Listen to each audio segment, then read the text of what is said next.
you have this idea, or this you know a lot about this idea of time locking Bitcoin. What is time locking Bitcoin for the audience that's never heard of that?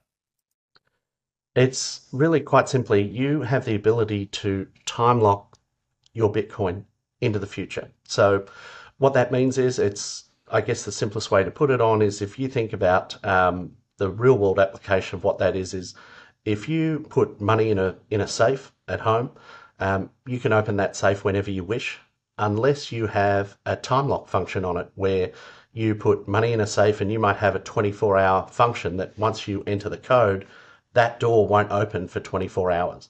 So the same principle applies to Bitcoin in that you can effectively time lock your Bitcoin that it won't be available for access until it reaches a certain block height or point in time in the future. So it sounds like such a simple concept and it seems so benign, but I think the implications of this are going to be enormous when I look at, the functioning finance and credit markets that once this gets integrated, there are some really big applications to that. So yeah, Nice, yeah, very interesting. I guess does this, have implications for like security? Like, is it better than securing Bitcoin, with a traditional hardware wallet? Or like, how do you think about, securing Bitcoin with time locks, securing Bitcoin with multi-sig, and securing Bitcoin with, single sig? that is a really good question because this is something that I think has huge applications for the security of your Bitcoin. And, you know, time locking Bitcoin allows you to effectively put that Bitcoin on ice. It's the coldest form of cold storage because even if you have your private keys, you can't move that Bitcoin. It's suspended in like a superposition state. If you think about quantum computing, it's not in the zero, it's not in the one, it's in this mixed state in the middle that it's neither here nor there. And this is where the implications for the security of your Bitcoin, I think, have huge implications. And it's not a perfect solution at the moment because it doesn't really work with a multi-sig, although there's upgrades to the network that will allow you to do that. But from a single sig perspective, it affords a host of opportunities to protect your Bitcoin from a number of attack vectors, which I'm really curious to explore. And one of the conversations I've had recently, and a shout out to Knut for this, who came up with this in talking with him. He talks about Bitcoin being element zero, and when I talked about the time locking term, he said, "Oh, Peter, this is really interesting. Listen to this for an idea.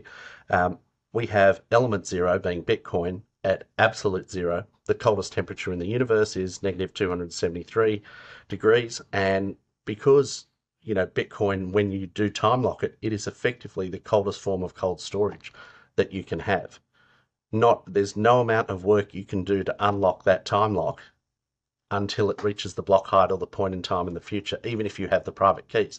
So it represents potentially, it gives you great protection from, I think, a number of potential attack vectors. And if we go through that, um, the first one that I think it gives you protection from is it gives you protection from potentially the breaking of the SHA-256 algorithm. So how does it do that? If you understand how time locking works, is you basically send Bitcoin from this wallet to that wallet.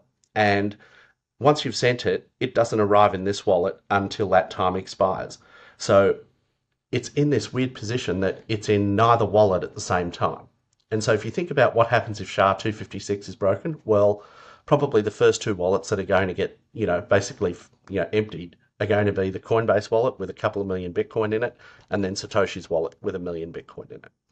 Now, those wallets can only be emptied because there are Bitcoins sitting in the wallet at that block height. Now, if you have those Bitcoins time locked, they're not actually sitting in a wallet. So you can't actually take those Bitcoins out of the wallet, which is a really interesting security workaround. Like all of a sudden, there's nothing in that wallet until that block height gets reached. So they can't actually take that even if they break SHA-256. Now, I'm sure I'm missing a whole lot of other, technical subtleties, but from a very novice view of what some of the implications of this time locking is, I think that improves the security because you can't, if for whatever reason, say a quantum computer comes along and can basically break SHA-256, or someone can solve for SHA-256, those Bitcoins sitting in a wallet are going to be taken first up. But if they're not in the wallet, then they can't be taken. You've got to actually hit that block height, and that gives you some time to create a defense for that or a workaround. Interesting. Yeah. You mentioned the idea earlier of duration risk. Is, time locking Bitcoin a potential solution for this idea of duration risk? I think duration risk is probably the biggest financial problem that we have at the moment. And if we look at how we break down what duration risk looks like, well, I think it fundamentally comes in three forms. You've got interest rate risk. So we've seen in the last 12 to 18 months, interest rates move from 0.25 to 5%. That has caused economic shockwaves across the US banking sector and the global banking sector.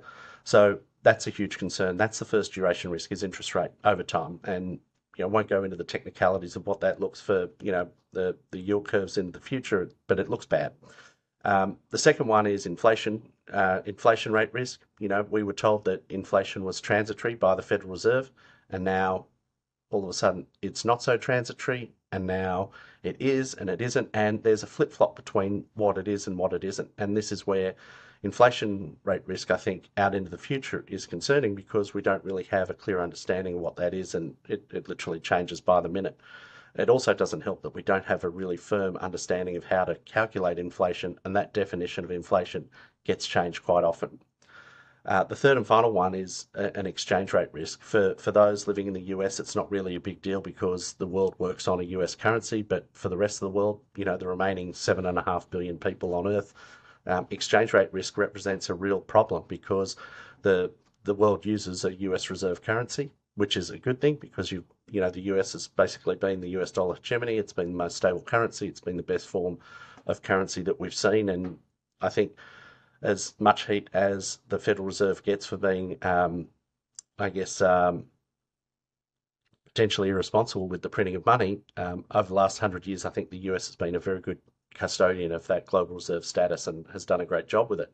Now, the exchange rate risk, though, is another duration risk. You don't know what the exchange rates are going to be over time. And if you look at probably the most egregious examples of, a degradation of exchange currency or exchange rates, just have a look at the Venezuelan bolivar or the Argentinian peso, whatever they're using there. It's been just a dramatic drop relative to the US dollar. So how do you account for that? It effectively, you've got a price volatility into the future, and this is where I think the the ability to time lock a Bitcoin and attach that to a financial contract has the ability to solve, in some part, or go a long way to solving the duration risk problem by effectively pricing that volatility in Bitcoin as a form of collateral to a financial contract.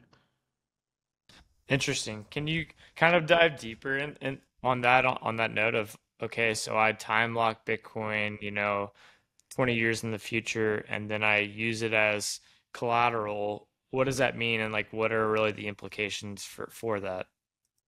So in the bond markets, I think I'll probably talk about maybe two examples that I think I can't believe they got these bonds away. Um, Doing a little bit of background on this, there was in I think it was June or July 1993, Disney announced a 100-year bond. So they were paying roughly 7% or something like that. They had the option to buy it back, but they were basically issuing a 100-year bond. And in more recent times, we've seen the Austrian government, I think they got away maybe 300, well, just under, well, less than $1 billion worth of bonds at a 100-year duration. And they were paying 0.88%, I think. So less than 1% for access to $300 million for 100 years. And we've now seen inflation rates, you know, that are realistically 10%. And I look at this and I think, the governments around the world are going to have huge issues issuing bonds with nothing backing them.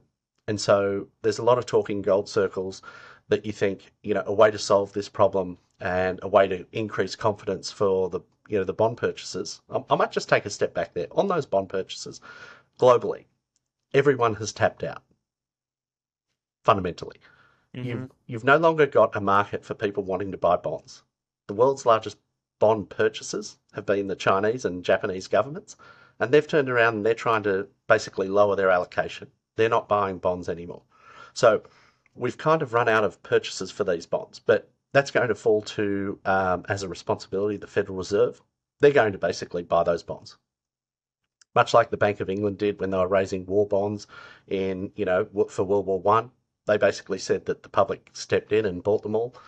That just wasn't true. The Bank of England ended up buying more than half of the bonds, and they just didn't tell anyone because they didn't want to create panic in the banking system. That's probably going to happen at this point in time in the future, in the very near future, where the Federal Reserve will be forced to buy those bonds because they're the buyer of last resort. There's no one else to buy it. And what is a way to potentially build confidence, and a lot of the gold bugs have talked about this, is backing maybe somewhere between, say, 5% of the bond issuance with actual gold. And so if they're selling $100 billion worth of bonds, they'll buy $5 billion worth of gold, and they will index that to deliver not only the money back to them on the expiry along with the coupon from the bond, but they'll also deliver them the 5% of today's value in gold at the expiration of the contract. And I look at that and I think, well, that's one way to inspire people to buy long-term bonds from the government. Although I think most Bitcoiners would agree we'd have a hard time trusting the government to deliver gold in 100 years' time, and we're not buying that. But maybe it delivers some form of benefit or confidence to the institutional market to buy that. But if they're going to secure that with gold, much to your point on our last conversation, the fact that there's more gold produced this year than there was in existence in the year 1800, all of a sudden, the fact that it's backed by gold is really not a great deal. What happens if they start backing that bond with Bitcoin and they buy 5% in Bitcoin? And I look at this, and this is where it gets really interesting from two perspectives, is that all of a sudden there is a huge market for Bitcoin and supply to be taken off the market. Secondly, that takes that market, that Bitcoin off the market for a potential period of time. So if they're issuing a 30-year bond or a 100-year bond, they can effectively time lock that Bitcoin to arrive in that wallet in 30 years' time or 100 years' time. So the person purchasing that bond will have 100% security that the government has that Bitcoin and has sent that Bitcoin to the wallet in the future. So there is a huge reduction in risk. You've effectively nullified any concern you've got about the government going broke because they've effectively bought it and paid for it and sent it. It just hasn't arrived in the future. And this is an interesting application that no other asset can deliver. And this is why I call Bitcoin, when you think about Bitcoin as a triple point asset and you think about the ability to time lock that triple point asset, I think Bitcoin becomes the first quantum asset that you can send that asset through time and it becomes completely unadulterated when it arrives. You've got no attenuation, no inflation, no disinflation, no deflation. All of a sudden, you have got the exact asset that you sent through into the future.